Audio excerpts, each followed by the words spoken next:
Halo, selamat siang Sobat Sehat Rumah Sakit Panti Waluyo. Kembali hadir saya Anggi Hapsari. Saya akan menemani siang Sobat Sehat semua di acara Prognosa, program ngobrol santai bersama dengan Rumah Sakit Panti Waluyo untuk edisi hari ini Selasa 27 September 2022. Dan untuk siang hari ini kita ada tema yang sangat menarik tentang kenali penyebab dan bahaya fatty liver. Dan tentunya saya nggak sendirian nih Sobat Sehat semua. Pada siang hari ini sudah hadir bersama kita semua Dr. Pinky Lukito, SPPD, dokter spesialis penyakit dalam Rumah Sakit Panti Waluyo. Selamat siang Dr. Pinky. Selamat siang. Senang nih Dr. Pinky bisa kembali bergabung nih ya Dok bersama kami di sini, bisa memberikan materi-materi yang bagus nih, informasi-informasi kesehatan untuk Sobat Sehat semua di rumah. Sebelum kita memulai nih untuk acara kita siang hari ini, saya mau ingetin untuk Sobat Sehat semua bahwa mulai 1 Desember 2021 Rumah Sakit Panti Waluyo sudah bekerja sama lagi dengan BPJS Kesehatan dan menjadi pusat layanan kecelakaan kerja yang bekerja sama dengan BPJS Ketenagakerjaan.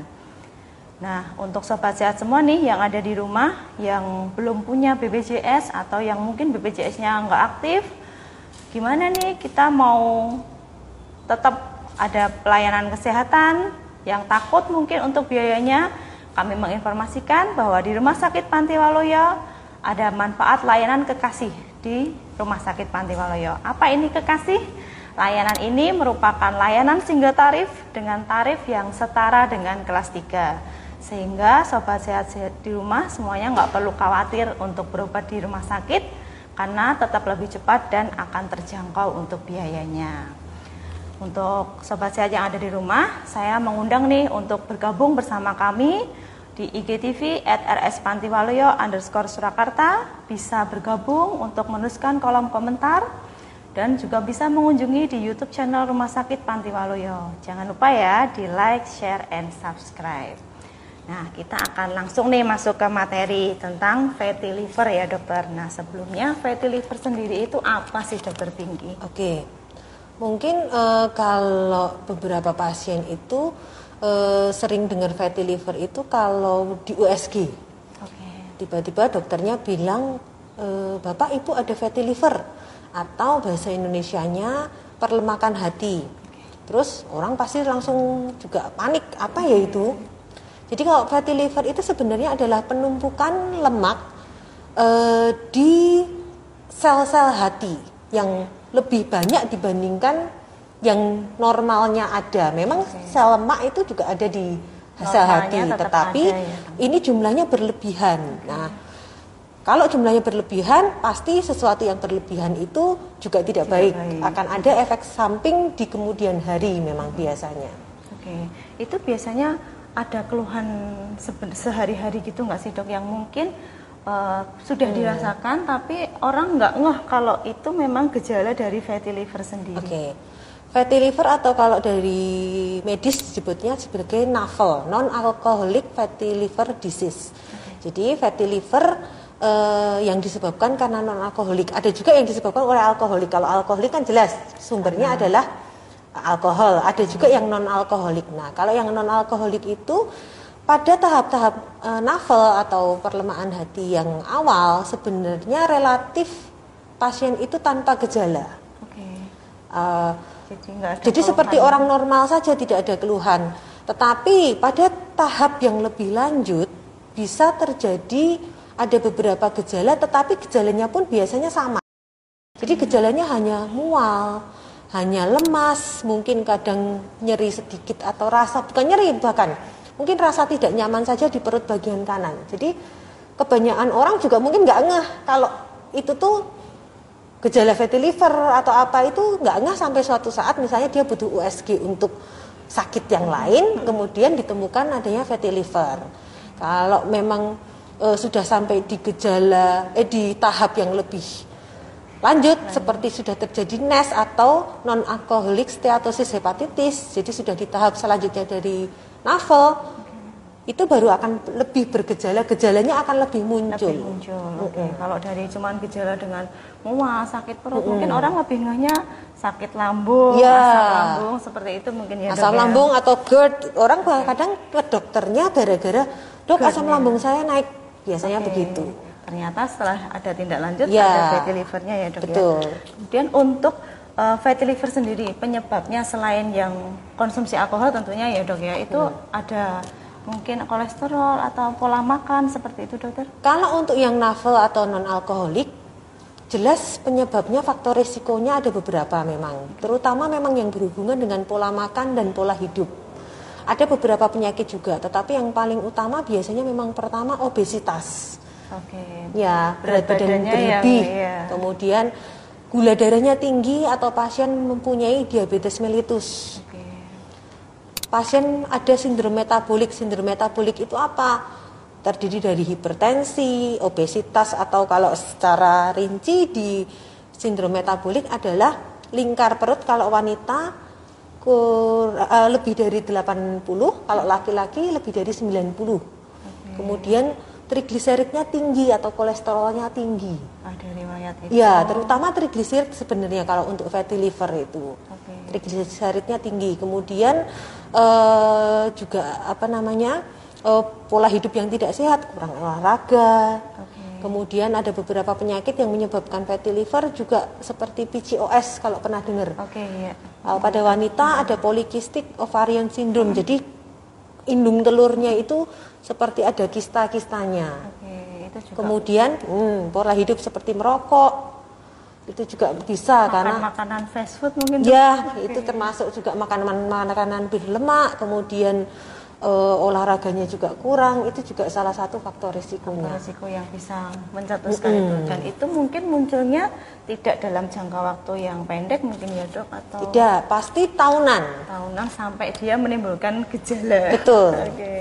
Mungkin ini sudah ada beberapa pertanyaan dulu yang masuk ya dok ya, sambil kita bacakan dari @elena_bayu.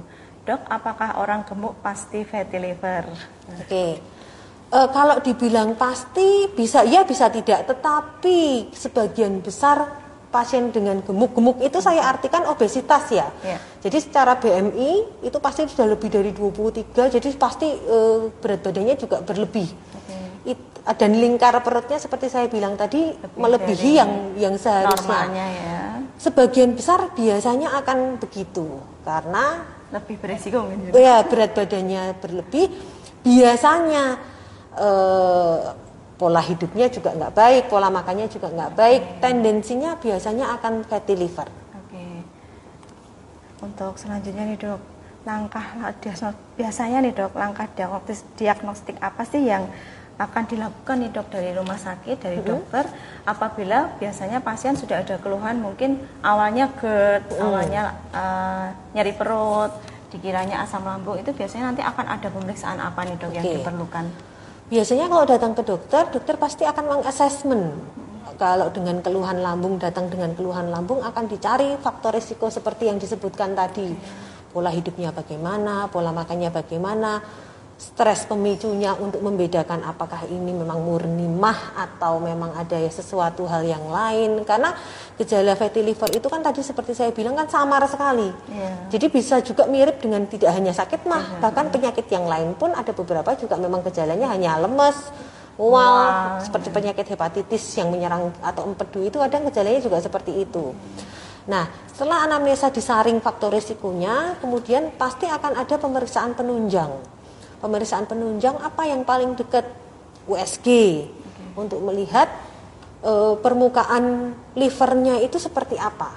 Apakah kalau fatty liver biasanya permukaannya akan tampak lebih, gampangannya lebih seperti lebih putih dan lebih kasar. Kalau itu dari USG, yang bisa menentukan ya biasanya dokter yang USG atau dokter radiologinya atau dokter penyakit dalam yang bisa USG. Kemudian ada beberapa modalitas yang lebih advance lagi, mungkin bisa sampai ke CT scan, bisa sampai ke MRI, tergantung tingkat keparahan dan lain-lain. Dan ada beberapa pemeriksaan lab, terutama adalah pemeriksaan SGOT, SGPT. Karena itu untuk melihat adanya respon inflamasi dari fatty livernya sendiri.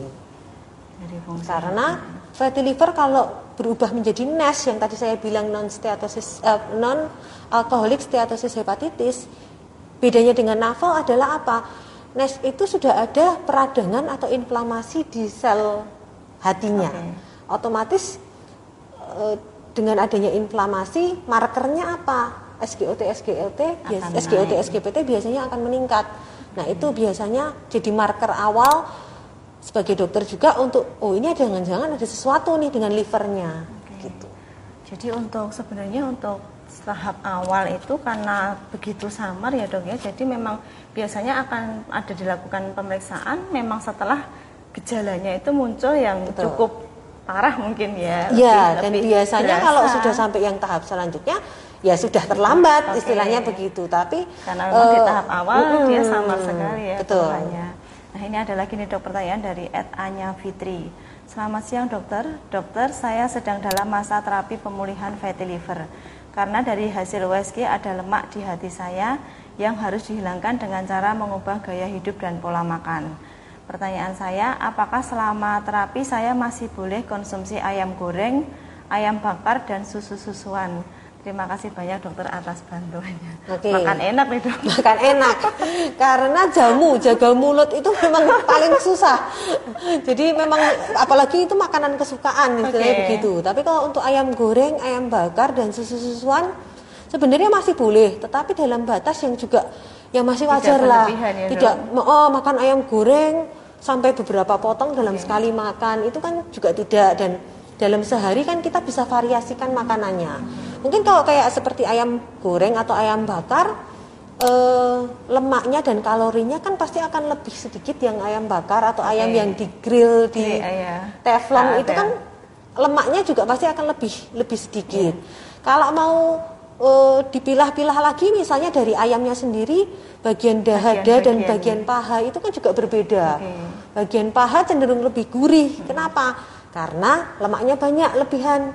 Kalau bagian dada orang sini bilang lebih lebih hambar. Tetapi kadar lemaknya lebih sedikit. Jadi mungkin bisa diakali dengan pemilihan bahannya, mungkin pemilihan paha ayam atau dada ayam seperti itu, dan cara memasaknya juga penting. Beda kalau misalnya ayam gulai sama ayam grill begitu kan beda. Susu juga masih boleh ya, kalau masih worry cari yang low fat ya. Mungkin ayam goreng pakai tepung lagi ya dok. Wah itu double itu ya dok. Double combo. Nah, untuk fatty liver sendiri dok, apabila karena kan memang kebanyakan kita yang temukan di lapangan itu adalah sudah terlanjur lama keluhannya, dia baru nyadar gitu ya. Apakah dalam jangka panjang fatty liver sendiri itu bisa sampai menyebabkan sirosis atau kanker hati seperti itu? Bentuk paling yang ditakutkan dari fatty liver adalah bentuk akhirnya, yaitu sirosis hepatis. Sirosis hepatis itu apa sih? Gampangannya adalah ukuran hatinya mengecil karena banyak jaringan parut di dalamnya dan fungsinya tidak berjalan dengan baik sel hatinya. Kenapa bisa fatty liver sampai menjadi sirosis? Dengan adanya lemak itu kan tingkat inflamasinya atau peradangannya tinggi. Nah, peradangan itu menghasilkan gampangannya seperti luka di sel livernya. Luka itu menyebabkan jaringan parut. Nah, kalau sudah organ menjadi jaringan parut, regenerasinya juga tidak ada. Kayak luka, jaringan parut itu seperti kayak bekas luka kalau di luar. Bisa hilang nggak? Ya nggak bisa. Mungkin hanya bisa seperti kalau di luar masih bisa dikasih salep, disamarkan. Tapi kalau di dalam tubuh tidak bisa. Kalau sudah sampai di tahap sirosis, gejalanya akan jauh lebih berat. Bisa sampai kuning, perutnya membesar karena ada cairannya, muntah darah sampai berak darah. Jadi ya diharapkan jangan sampai terjadi sirosis, karena menurut literatur ada yang mengatakan bisa sampai 20% orang dengan fatty liver itu menjadi sirosis di kemudian hari. Jadi ya agak tinggi angkanya sampai 20%. Karena gejalanya samar, pola hidupnya tetap Betul. dilanjutkan. Betul. Tiba-tiba sirosis gitu ya, Dok ya. Nah, ini ada pertanyaan lagi yang masuk nih, Dok, dari @Rory Faturrahman. Halo, Dok, umur saya 35 dan saya didiagnosis fatty liver setelah USG di lab. Tetapi sebelum itu saya didiagnosis mengalami GERD. Pertanyaan saya, apakah gejala kedua penyakit itu sama? Misalnya nyeri di dada, bahu, dan punggung, serta keringat berlebihan. Terima kasih. Oke. Sudah diculik-culik tadi ya, Dok, di depan. Ya, kalau untuk gejala yang disebutkan seperti nyeri dada, bahu punggung, keringat berlebihan, disertai dengan mual muntah biasanya, atau rasa terbakar di punggung, saya lihat itu sebenarnya gejalanya lebih ke arah GERD. Atau reflux asam lambung. Jadi asam lambungnya naik, bisa sampai menyebabkan panas di dada, karena panas yang naik sampai suaranya serak, itu kadang juga bisa. Gejalanya bisa mirip, nggak bisa, tetapi biasanya gejalanya fatty liver tidak se ekstrim sampai berkeringat dan nyeri sampai tembus ke punggung, itu biasanya enggak. Biasanya rasanya hanya ngerasa tidak nyaman biasanya kalau hanya di tahap awal. Tidak nyaman di daerah perut aja ya, Dok ya. Oke, mungkin nanti untuk Rory Faturrahman bisa memeriksakan lebih lanjut ya, Dok ya, di polinya Dokter Pinky. Nah, untuk cara penanganannya, Dok, untuk yang sudah terdeteksi fatty liver, mungkin ada selain mungkin pola hidup ya, Dok ya, mungkin ada pengobatan yang bisa dilakukan ya, Dok. Oke. Kalau penanganan terus terang harus berdasarkan yaitu tadi stadiumnya, apakah sudah masuk di NASH atau bahkan sudah sampai di sirosis. Tapi kalau untuk penanganan fatty liver sendiri, yang pertama adalah faktor risiko tadi harus dikoreksi. Kalau ada trigliseridnya tinggi, berarti harus pola makan, kemudian mungkin perlu dibantu dengan beberapa obat penurun trigliserid. Jadi harus dikonsumsi. Berat badan harus turun, lingkar perut harus turun, indikatornya juga lingkar perut juga harus turun. Kemudian pola hidup yang tidak sehat, jangan sudah fatty liver ditambah lagi minum alkohol. Sudah jatuh. Nah, jadi jangan malah ditambahin. Kemudian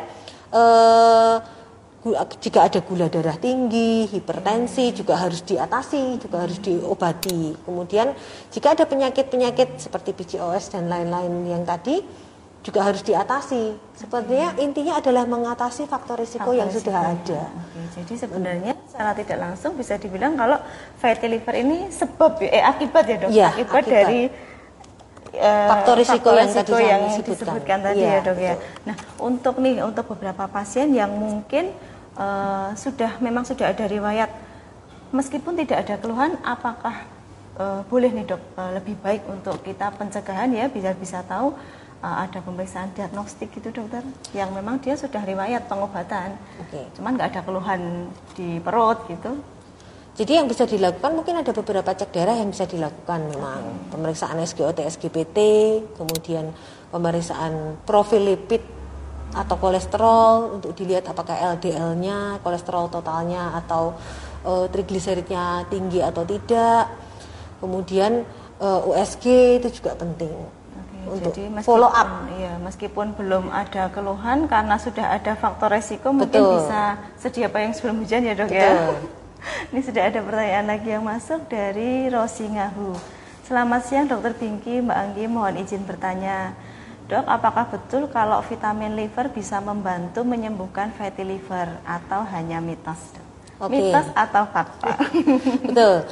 Vitamin liver mungkin yang selama ini banyak diberikan, kalau vitamin liver biasanya seperti kayak kurkuma atau lecithin, itu biasanya memang bisa membantu regenerasi. Tetapi selama faktor resiko tadi yang di awal tidak diatasi, mau minum vitamin liver sebanyak apapun tidak akan menyembuhkan fatty liver. Karena yang harus dikurangi adalah sel lemaknya harus dibakar. Kalau dibayangkan kalau misalnya pasiennya masih makannya ngawur, berat badannya tidak bisa turun, lingkar perutnya masih besar, masih lebih dari batas maksimalnya, fatty livernya tidak akan sembuh. Mungkin kalau misalnya dia bisa mengurangi faktor risikonya, jumlah lemaknya pasti juga akan berkurang. Tapi nggak bisa lemak itu hanya berkurang di liver saja. Jadi kan yang harus diturunkan kan juga lemak secara umum di tubuh. Iya, nggak ada yang modalitas yang hanya mengurangi lemak di liver gitu, tidak ada.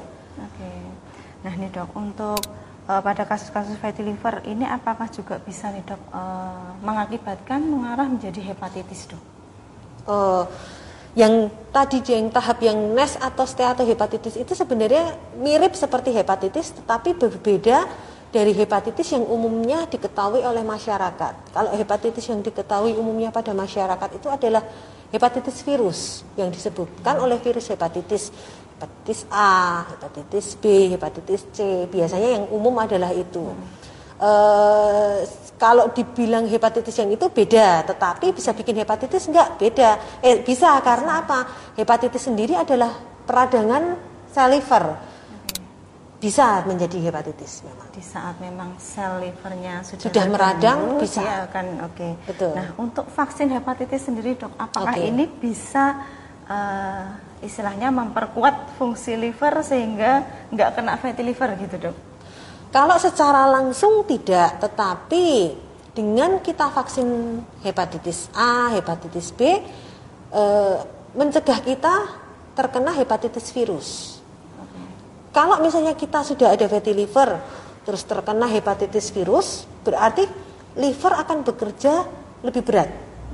Dengan kita mencegah terjadinya hepatitis virus, kita mencegah perburukan yang terjadi di sel hati. Jadi dibilang berhubungan secara langsung tidak, tetapi kalau itu divaksin akan jauh lebih bagus karena bisa mencegah perburukan sel liver yang sudah ada akibat fatty liver.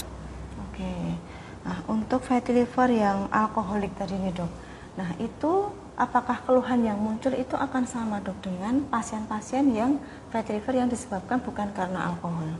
Kalau karena alkoholik biasanya gejalanya akan lebih berat dan biasanya juga akan lebih cepat menjadi progresi memburuk karena ya sebenarnya juga tergantung berapa banyak alkoholnya yang diminum. Kalau dia alkohol bukan yang sosial alkoholik yang hanya occasionally, kalau misalnya ada event beda dengan yang tiap hari dia minum. Kalau tiap hari dia minum pasti terjadi sampai ke sirosisnya juga akan jauh lebih cepat dan gejalanya akan biasanya jauh lebih berat. Mual muntahnya lebih hebat, nyerinya lebih hebat, bahkan bisa sampai kuningnya mungkin lebih cepat. Iktiriknya dia lebih kelihatan sekali ya dok. Betul. Nah untuk pemakaian misalnya kayak jamu-jamuan itu apakah juga akan mempengaruhi fungsi hati sendiri dok? Harus dipilah juga jamunya apa.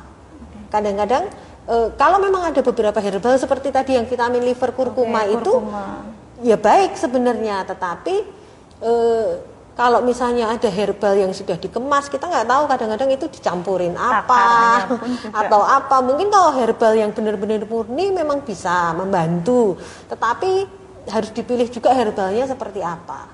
Karena mungkin ada beberapa yang jamu Jawa kayak temulawak itu mungkin itu kurkuma itu kan temulawak. Awalnya itu memang karena untuk kesehatan, cuman dalam dosis yang mungkin kita sendiri nggak tahu minumnya seberapa, takarannya temulawaknya seberapa, itu kan jadi harus dikonsultasikan. Lebih aman ya dokter ya. Nah, untuk pencegahan sendiri dok untuk fatty liver selain kalau sudah ada faktor resiko itu apa aja nih dok? Kalau sudah ada jangan minum. Hidup sehat ya. Hidup sehat, kemudian sesekali mungkin boleh dokter. Sesekali boleh. Sekali boleh, tetapi lebih baik tidak. Karena minum air putih aja lebih sehat dan lebih murah. Kemudian olahraga teratur. Olahraga yang dianjurkan sebenarnya untuk aktivitas fisiknya bukan aktivitas fisik yang sedang keberat ya, aktivitas fisik yang hanya seperti yang ritmis saja, jogging, bersepeda, renang, itu minimal 30 menit per kali, bisa 3 sampai 5 kali seminggu. Rutin ya dok, tidak perlu lama tapi sebentar dan rutin dan ritmis. Biasanya yang dicari adalah begitu. Karena apa, dengan olahraga biasanya juga akan membantu pembakaran lemak.